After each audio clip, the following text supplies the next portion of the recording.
নমস্কাৰ। আজি আমি অৰুণোদয় অসমৰ ষ্টুডিঅ'ত আমন্ত্ৰণ কৰি আনিছোঁ মাজুলীৰ এজন শিশু শিল্পী ৰক্তিম ৰঞ্জন নাথ।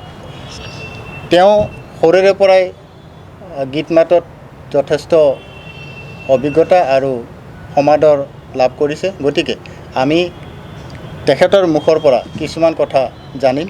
আহকচোন ৰক্তিম, প্ৰথমতে আমি অৰুণোদয় অসমলৈ তোমাক স্বাগতম জনাইছোঁ। নমস্কাৰ। লগতে অভিভাৱক তেখেতো আমাৰ লগত আছে। তেখেতক আমি ৰক্তিম ৰঞ্জনৰ বিষয়ে বা তেখেতে কেনেকৈ নিজৰ ল'ৰাজনক আজি ইমান ধুনীয়া এটা অনুষ্ঠান কৰি আহিছে, গতিকে তেখেতৰ পৰাও আমি দুই এটা কথা জানিম। আহক প্ৰথমতে আমি ৰক্তিমৰ মুখৰ পৰা আমি জানো। ৰক্তিম, তুমি যিহেতু এজন শিশু শিল্পী হিচাপে অসমত বহুত জনপ্ৰিয়, গতিকে সেই বিষয়ত তুমি কি ক'বা? মই সৰুৰে পৰাই গান চৰ্চা কৰি আহোঁ আৰু মই কেইবাখনো মঞ্চও কৰিছোঁ আৰু বহুতো বিভিন্ন জেগাত মই প্ৰতিযোগিতা কৰিছোঁ। আৰু শুৱালকুছিত হৈছিলে এটি বৰগীত প্ৰতিযোগিতা। সেই প্ৰতিযোগিতাটিত মই পুৰস্কাৰ পাবলৈ সক্ষম হৈছিলোঁ। আৰু ছুপাৰ টেলেণ্ট অফ আছাম আপোনাৰ যিটো পাতিছিলে ৰিয়েলিটি শ্ব', তাতো মই অংশগ্ৰহণ কৰিছিলোঁ আৰু ৰানাৰ্ছ আপ পাবলৈ সক্ষম হৈছিলোঁ। তেনেদৰে মই কেইবাখনো প্ৰতিযোগিতা কৰিছোঁ আৰু ৰাইজৰ পৰা আশীৰ্বাদ পাইছোঁ। যিহেতু ধৰা তুমি ইমান সৰুতে খুব ধুনীয়াকৈ অনুষ্ঠানবিলাক কৰি আহিছা, আমি দেখিছোঁ, আৰু অসমবাসীয়েও তোমাক ধুনীয়াকৈ আদৰি লৈছে। হয়, গতিকে ইয়াৰ মূলতে তোমাৰ অভিভাৱক হিচাপে তোমাৰ মায়ে বেছি মৰম কৰে নে দেউতাই বেছি মৰম কৰে? এইটো বিষয়ত মানে কাৰ মানে ইণ্টাৰেষ্টটো বেছি? মোৰ সংগীতৰ বিষয়ত দুয়োজনেই মোক যথেষ্ট গুৰুত্ব দিয়ে। মোক কিবা প্ৰগ্ৰেম হ'লে দেউতা যায় আৰু মাও যায়। তেনেকুৱা এতিয়া আহিছোঁ, ইয়াত দেউতা আহিছে, কেতিয়াবা কিছু ওচৰত মা যায়, তেনেকুৱাকৈ আমি হেৰি কৰোঁ। তুমি যে ধৰা ক'ৰবাত প্ৰশিক্ষণ লৈছা নেকি গানৰ বিষয়ে বা তেনেকুৱা? গানৰ লৈছোঁ। মই নলবাৰীৰ ভগৱান দাস ছাৰৰ ওচৰত মই গীতৰ শিক্ষা লৈ আছোঁ। আৰু ছাৰ আগতে চাকৰি সূত্ৰে মাজুলীত আছিলে, তেতিয়া মোক ঘৰত গৈ চাই দিয়ে আৰু এতিয়া নলবাৰীত তেখেতৰ আকৌ আহিবলগীয়া হ'ল, আকৌ তাত আছে। মই বৰগীতৰ শিক্ষা গ্ৰহণ কৰি আছোঁ শ্ৰী শ্ৰী উত্তৰ কমলাবাৰী সত্ৰৰ অধ্যাপক উপেন বৰগোহাঞিদেৱৰ ওচৰত, আৰু মই শাস্ত্ৰীয় সংগীতৰ শিক্ষাও গ্ৰহণ কৰি আছোঁ ৰঞ্জিত ভূঞা ছাৰৰ তাত মাজুলীৰ। হয়, ৰক্তিমে যিহেতু আগতে কৈছোঁ ৰক্তিমে খুব ধুনীয়া গীত গায়, গতিকে তেওঁৰ মুখৰ পৰা আমি এটা গীত শুনিম। আহক। মই প্ৰথমে ভূপেন হাজৰিকাদেৱৰ এটি গীত গাবলৈ ওলাইছোঁ। মোক জংলী জংলী দুনিয়াই কয়, জংঘলেই মোৰ ঘৰ, মুক্ত হাৱা মোৰ বন্ধু, নকল জীৱন মোৰ পৰ, জংঘলেই মোৰ ঘৰ, জংঘলেই মোৰ ঘৰ। মোক জংলী জংলী দুনিয়াই কয়, জংঘলেই মোৰ ঘৰ, মুক্ত হাৱা মোৰ বন্ধু, নকল জীৱন মোৰ পৰ, জংঘলেই মোৰ ঘৰ, জংঘলেই মোৰ ঘৰ। খোলা আকাশ খোলা প্ৰকাশ, খোলা খোলা মোৰ প্ৰাণ, জংঘলতেই শ্ৰম কৰি যাওঁ, গাই নিতে মুকুতিৰ গান, জংঘল পবিত্ৰ বৰ, জংঘল পবিত্ৰ বৰ, জংঘলেই মোৰ ঘৰ, জংঘলেই মোৰ ঘৰ, জংঘলেই মোৰ ঘৰ। ৰক্তিমৰ অভিভাৱক আমাৰ সন্মুখত আছে, তেখেতৰ মুখৰ পৰা আমি জানিম ৰক্তিমক তেখেতসকলে কেনেদৰে আদৰিছে বা ৰক্তিমৰ ক্ষেত্ৰত তেখেতসকলে কেনেকুৱা কষ্ট কৰিছে, আমি অভিভাৱকৰ মুখৰ পৰা আমি শুনিম। দাদা নমস্কাৰ। নমস্কাৰ। আমি প্ৰথমতে অৰুণোদয় অসমলৈ আপোনাক স্বাগতম জনাইছোঁ।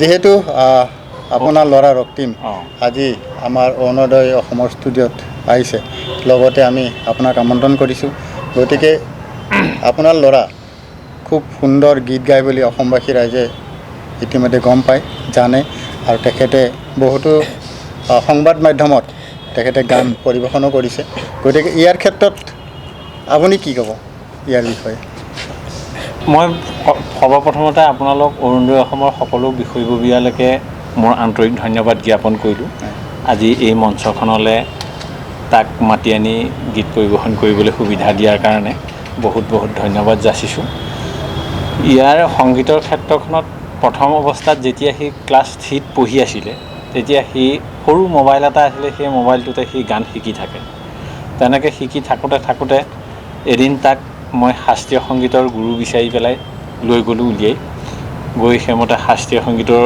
স্কুল পালোঁ তাতেই তাক শাস্ত্ৰীয় সংগীতৰ শিক্ষা দিছোঁ এতিয়াও শিক্ষা গ্ৰহণ কৰি আছে তাত থাকি তাতেই আমি নলবাৰীৰ ভগৱান দাস বুলি এজন ছাৰক আমি তাত পাইছিলোঁ তেখেতে মেডিকেল ডিপাৰ্টমেণ্টত কৰে মাজুলীত চাকৰি সূত্ৰে আছিলে তেখেতেই ভূপেন্দ্ৰ সংগীতৰ গীতবিলাক জ্যোতি সংগীতেই হওক ৰাভা সংগীতেই হওক এনেকুৱা গীতবিলাক তেখেতে তাক খুব চাই দিয়ে আৰু ক্লাছিকেলখিনিও চাই দিয়ে ছাৰ থাকোঁতে আমাৰ বহুত ভাল আছিলে গীতবিলাক শিকিবলৈ এতিয়া ছাৰ আকৌ চাকৰি সূত্ৰে নিজৰ জেগালৈ গুচি আহিবলগীয়া হোৱাত আমাৰ কিছু অসুবিধাও হৈছে এতিয়া কিছুমান সি মোবাইলতেই মানে শিকি থাকে আৰু এই শিক্ষাখিনি দিবলৈ যাওঁতে আমি বহুত ঘাট প্ৰতিঘাতো পাইছোঁ কিন্তু বহুত উৎসাহো পাইছোঁ আজি এতিয়া ধৰক তাক উত্তৰ কমলাবাৰী সত্ৰত আমাৰ মাজুলীত মানে উপেন বৰগায়নৰ ওচৰত বৰগীতৰ শিক্ষা সি এতিয়া গ্ৰহণ কৰি আছে তেখেতে বহুত আগ্ৰহেৰে শিকাবলৈ লৈছে আৰু তেওঁ যিমানকণ জানে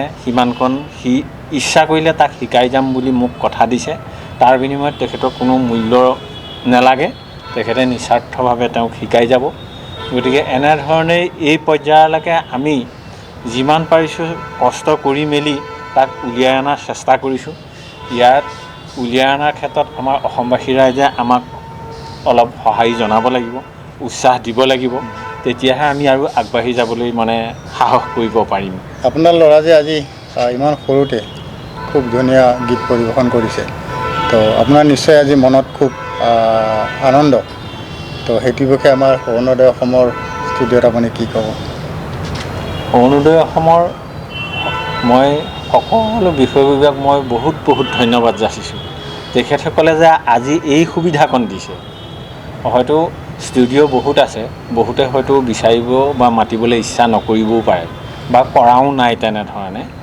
গতিকে আপোনালোকে যে মাতি আনি আজি এই সুবিধাকণ দিছে গতিকে মই আৰু মোৰ ফালৰ পৰা মই আপোনালোকক মানে কি বুলি আৰু মই সম্ভাষণ জনাম মই বহুত ধন্যবাদ দিছোঁ আৰু বহুত ভাল পাইছোঁ মই আগলৈও যাতে আপোনালোকে আৰু সহায় কৰিব সেই আশা মই ৰাখি থলোঁ ধন্যবাদ আমি পুনৰ আমাৰ বাবুৰ ওচৰত আহিম ৰক্তিম ছাৰ হয় তুমি কোন ক্লাছত পঢ়ি আছা মই এবাৰ ক্লাছ 8ত পঢ়ি ক্লাছ আছোঁ 8 হয় তোমাৰ ধৰা এতিয়া যিহেতু তুমি গান গায়ে আছা হয় তোমাৰ ভৱিষ্যতৰ লক্ষ্য কি মানে এম ইন লাইফ তোমাৰ কি মোৰ ভৱিষ্যতৰ লক্ষ্য হ'ল ভাল এজন গায়ক হোৱাৰ মই যাতে ভালকৈ গান গাই আগুৱাই যাব পাৰোঁ আৰু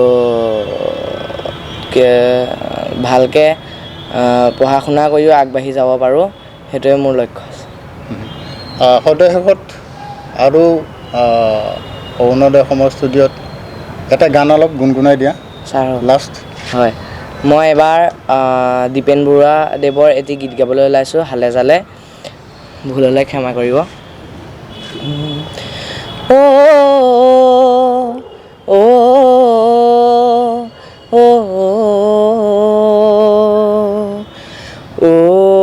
হালে জালে লাহিবি দিনা উৰণীয়া কৰে গা হালে জালে লাহিবি দিনা উৰণীয়া কৰে গা জিৰাই তাতে জিৰাই গাতে লগাই কৰে বা হালে জালে লাহিবি দিনা উৰণীয়া কৰে গা ৰিণিকি জিলিকি চকী দেখা দিনে দেখা